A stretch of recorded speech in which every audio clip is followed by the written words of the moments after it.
अगर आपको horror story देखना अच्छा लगता है तो हमारे चैनल को सब्सक्राइब करें, लाइक करें और कमेंट में बताएं स्टोरी आपको कैसी लगी। कुछ बातों पर विश्वास करना बहुत मुश्किल हो जाता है, मगर जब हम उनकी सच्चाई पर ध्यान देते हैं तो पता चलता है कि कुछ ऐसा जरूर है जिसका प्रभाव पड़ रहा है। यह कहानी भी इसी तरह की है। जब एक सच्चाई पर नजर पड़ती है तो इस बात का पता चलता है। वैसे तो मैं कभी भी भूत प्रेतों में विश्वास नहीं करता हूँ, पर जब बात खुद नजर आने की हो तो विश्वास करना ही पड़ता है। ऐसा ही एक वाक्य मेरे साथ घटा, और वो भी मेरी पत्नी के साथ।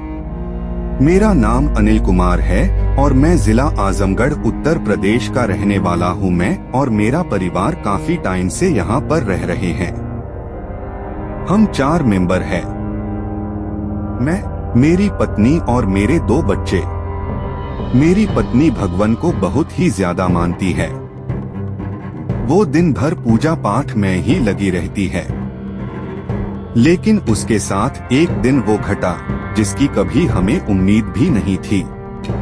बात उन दिनों की है जब हम सब परिवार जन के लोग अपने रिश्तेदार की शादी में उनके यहाँ गए हुए थे।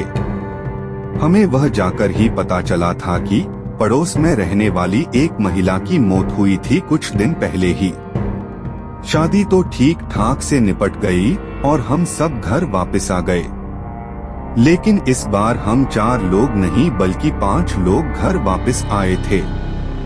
आप ये सोच रहे होंगे कि आखिर ये 5वां शायद कोई रिश्तेदार होगा, लेकिन ऐसा नहीं था। वो कोई रिश्तेदार नहीं बल्कि उस औरत की आत्मा थी जो कि अभी कुछ दिन पहले ही मरी थी। उसी आत्मा को हम चुड़ैल के नाम से जानते हैं। मुझे उस चुड़ैल के बारे में तब पता चला जब हम रात को सो रहे थे। रात में अचानक से मेरी पत्नी उठी और घर का गेट खोलकर बाहर चली गई। मैं भी अपनी पत्नी के पीछे पीछे घर से बाहर चला गया तो मैं क्या देखता हूँ कि वो पेड़ के नीचे खड़ी किसी से बात कर रही थी। लेकिन किससे बात कर रही थी वो बिल्कुल भी नजर नहीं आ रहा था। मुझे लगा शायद वो नींद में चलकर बाहर आई होगी और नींद में ही अपने आप से बात कर रही होगी। मैंने उस रात कुछ ज्यादा ध्यान नहीं दिया और उसके घर आने के बाद मैं भी घर वापस आकर सो गया। अगली रात फिर वैसा ही हुआ कि मेरी पत्नी कमला रात में उठी और उसी पेड़ के नीचे जहाँ पर कल थी खड़ी होकर किसी से बात कर रही थी। अब की बार मैंने किसी से पूछने का फैसला कर लिया था। अगले ही दिन मैं एक बाबा के पास गया और अपने साथ हुआ सारा वाक्य उन्हें बताया तो वो मेरे साथ घर पर आ गए और मेरी पत्नी को देखा तो उन्होंने साफ साफ बता दिया कि आपकी पत्नी पर एक चुड़ैल का साया है जो कि उसे ये सब करने पर मजबूर कर रहा है। मैंने कहा कि हम सब ऐसे ऐसे एक शादी में गए थे तो क्या ये वही है? उन्होंने कहा कि हाँ ये वही है।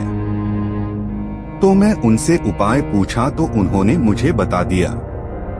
बाबा ने उस चुड़ैल से बात की कि क्या चाहती है वो कमला से, तो उसने कहा कि मुझे इंसाफ चाहिए अपनी मौत का।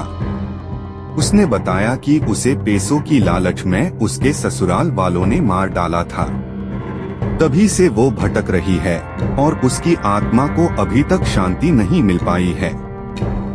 इस पर बाबा ने कहा कि जब तक इसे शांति नहीं मिलेगी ये आपकी बीवी को नहीं छोड़ेगी। इस पर उन्होंने कहा कि शांति पाठ करना होगा तभी कोई रास्ता निकल सकता है। तो हमने पूरे परिवार के साथ उसकी आत्मा की शांति के लिए पूजा पाठ किया। फिर हम सब शांति पूर्वक रहने लग गए।